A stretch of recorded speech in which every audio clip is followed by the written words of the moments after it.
출근길 하나님 말씀과 동행하는 출동 큐티의 진규선 목사입니다. 오늘 함께 묵상할 말씀은 마태복음 27장 27절에서 44절입니다. 제가 낭독하겠습니다.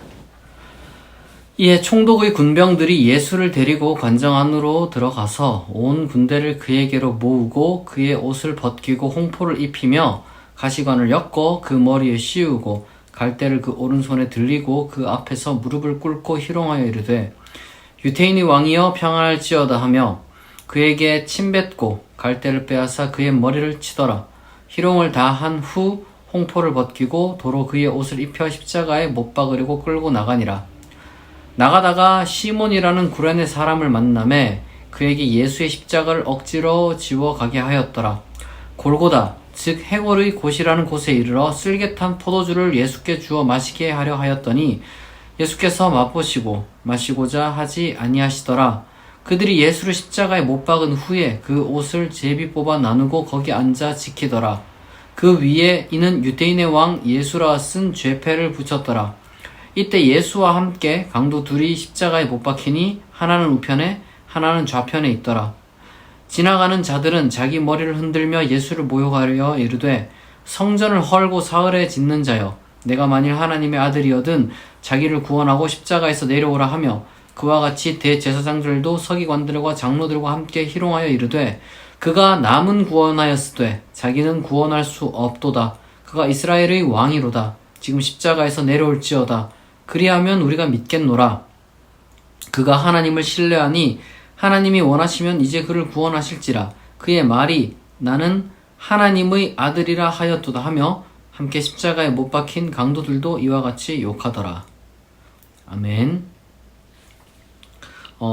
이제 오늘 본문은 이제 빌라도가 십자가 처형 선고를 내리고 이제 실제로 십자가에 못 박힌 그 장면입니다. 여기 보면은 그 뭐 복음서마다 조금 다르지만 어떤 복음서에 보면은 산헤드린 그 신문 과정 중에 예수님이 뭐 소위 말해서 침뱉음 당하고 희롱 당하고 뭐 구타 당했다 내용이 있고 마태복음처럼 이제 그 로마의 군인들이 예수님을 그렇게 이제 했다라는 그런 장면이 있습니다. 이것은 예수님이 그 이사야 그 53장에 있는 그 고난받는 종에 대한 그러한 그 모습으로 지금 고난을 당하고 계시다라는 것을 보여주기 위한 것으로 정확하게 우리가 그 군사들이 뭐 어떻게 했는지 알 수는 없어요. 그런데 아마 만약에 그 일이 일어났다면 그 산헤드린의 사람들은 예수님에게 이제 분노해서 그렇게 이제 예수님을 그렇게 함부로 대했을 것이고 로마 군인들은 사실 뭐 분노할 이유는 없어요. 그냥 희롱을 했을 것 같습니다. 그러니까 뭐 당연히 그 희롱과 분노 뭐 어느 것이든 간에 이제 구타와 침뱉음 뭐 이런 것들이 뭐 빠지진 않았겠죠.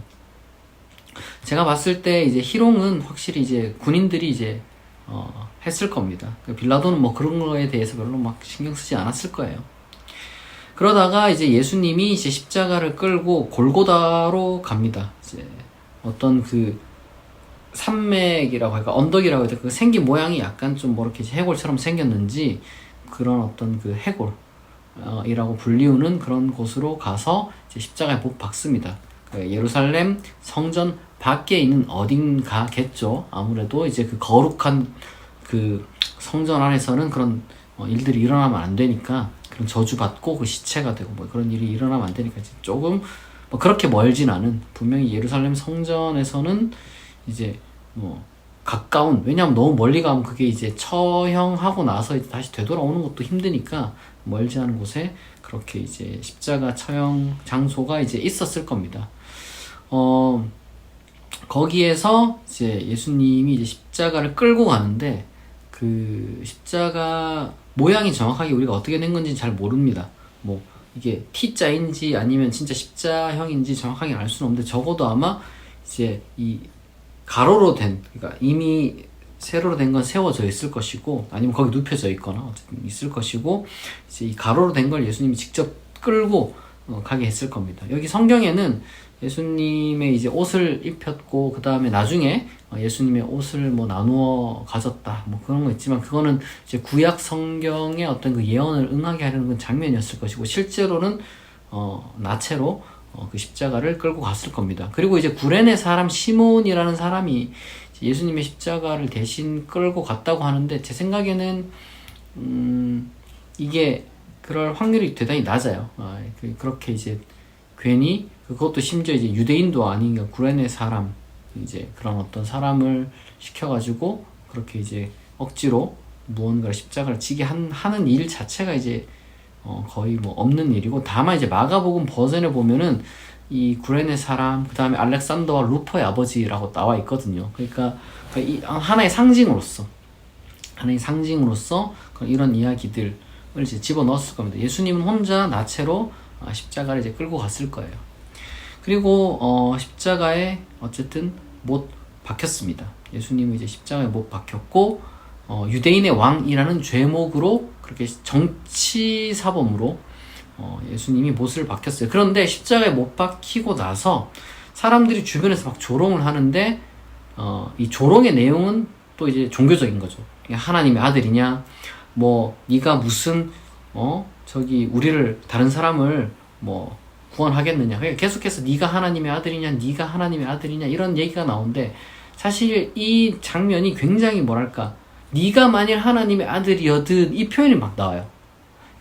처음에 사탄이 예수님한테 마태복음에 보면은 이제 그렇게 유혹할 때 했던 그 장면이 지금 여기서 오버랩 되는 거죠. 그러니까 사람들이 사탄같이 지금 예수님을 유혹하고 조롱하고 그렇게 이제 예수님을 모욕하는 겁니다.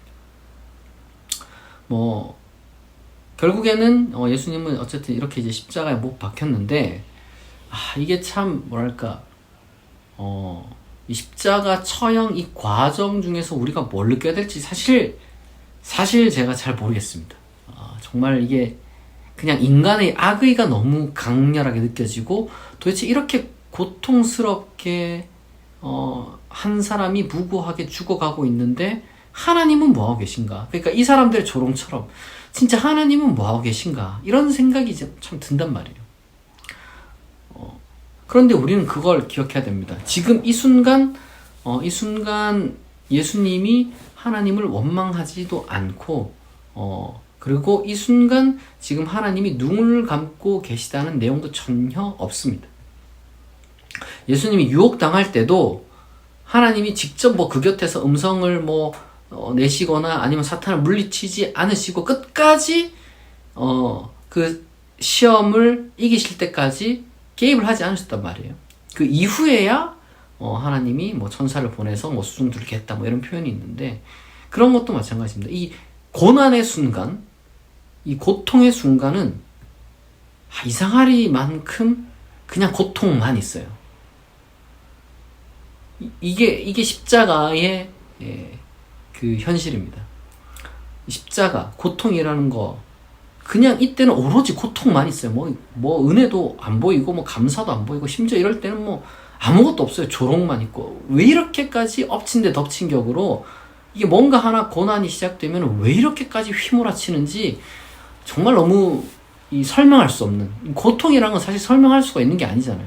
설명할 수 없는 건데 중요한 건 이 어마어마한 이 말도 안 되는 고통, 주변에 아무도 없고 고독하게 홀로 겪어야만 하는 고통, 거기다가 육체적인 고통뿐만 아니라 정신적인 고통도 여기에 가미되어 있고 수치도 여기에 있고 하여튼 다 있어요. 이게 인간이 겪을 수 있는 모든 게 집약된 게 이 십자가 처형인데 이 예수님은 이 십자가 처형을 당하는 그 과정 중에 보니까 한마디도 안 합니다.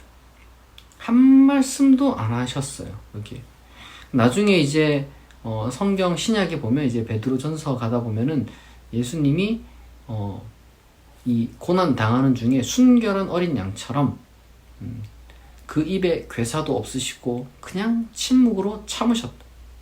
그러니까 우리가 당할 만한 고통이라는 게 사실 얼마나 되겠어요, 사람이. 자기가 잘못하면 벌 받는 거 그런 경우가 많지 않죠. 정말 극악무도한 놈은 또 벌도 안 받는 것 같고 지금 이렇게 로마 군인들이라든지 이 대중들이라든지 이런 사람들은 뭐 벌도 안 받죠. 그런데 정말 무고한 이 하나님의 아들이 지금 이렇게 모욕당하고 조롱당하고 그 다음에 고통당하고, 그러니까 이 모든 어떤 그 순간순간에 예수님이 이제 한 말씀도 하지 않으셨다. 심지어 하나님도 침묵하고 계신다. 이거를 우리가 지켜보면서 그냥 저는 그렇게 생각합니다. 이게 정말 하나님이 무능하다라거나 아니면 하나님이 무정하다라거나 이렇게 이제 우리가 생각할 게 아니라 지금 이거는 내가 감당해야 될 십자가구나. 그걸 우리가 한번 좀 깨달으면 좋겠습니다. 예수님도 어떤 일을 성취하기 위해서 그 과정 중에 십자가를 지셨어요. 하나님의 구원 사역을 이루기 위해서 십자가를 지셨죠. 우리가 이제 이 십자가의 신비를 우리가 다 뭐 이 짧은 묵상 시간에 다 이야기를 할 수는 없겠지만 깊이 있게 핵심은 예수님도 십자가를 지셔야만 했다. 이 악한 세상, 이 부조리한 세상을 지나는 동안 십자가를 지셔야 했다. 예수님이 그렇게 말씀하셨잖아요. 누구든지 자기를 부인하고 십자가를 지고 자기 십자가를 지고 나를 따라야 된다. 예수님이 먼저 가셨습니다. 예수님이 고난을 통과하셨습니다. 우리는 이 고난 통과하는 법을 지금 배워야 하는 거예요. 하나님이 응답하지 않으셔도 우리는 이 십자가를 지고 가야 하는 때가 각 사람에게 있습니다. 누구나 찾아와요. 말 못할, 설명할 수 없는 그 괴로운 순간이 찾아옵니다. 우리는 그때 심지어 하나님도 침묵하는 그 순간을 우리가 경험을 합니다. 신앙생활 하다 보면요, 인생을 살다 보면 그런 때가 있어요. 항상 뭔가 기도할 때마다 위로해주면 참 좋겠는데 기도해도 위로가 안 되고 기도도 안 나오고 그런 때가 있습니다. 그렇게 십자가를 통과해야 하는 때가 있어요. 우리가 그때마다 예수님도 그 길을 가셨고 내가 지금 바로 그 길을 가는구나. 특히 정말 부당한 일을 겪을 때, 정말 부조리한 일을 겪을 때, 심지어 하나님도 응답하지 않으실 때 우리는 지금 너무도 중요한 순간을 지나가고 있구나. 내 인생에 있어서 정말 제일 어떻게 보면 중요한 순간을 통과하고 있구나. 여러분, 이 순간에 우리가 어떻게 해야 되느냐? 우리는 뭐 감사할 필요도 없어요. 감사가 안 나오죠. 그렇다고 우리가 또 욕할 필요도 없습니다. 우리는 이때 할 수 있는 것은 인내하는 겁니다. 인내. 침묵이라는 것이 그냥 할 말을 잃어가지고 더 이상 그런 게 아니라 인내하는 겁니다. 성도의 이 열매, 성령의 열매 중에 욥도 그렇고 예수님도 그렇고 보여주신 게 뭐냐? 이건 인내입니다. 인내. 고통을 이기는 것은 뭐 이론이나 뭐 그런 게 아니에요. 어떤 그 신비적인 그런 게 아니라 결국에는 이 십자가의 이 고난이 지나갈 것이다. 내가 끝까지 내가 지고 침묵하고 인내하는 그 길입니다. 그 사람들 욕하고 싶죠. 세상 원망하고 싶고 하나님 원망하고 싶지만 우리가 이때 인내를 할 수 있다면 이 순간이 영원하진 않거든요. 세상에 영원히 가는 고통 같은 건 없습니다.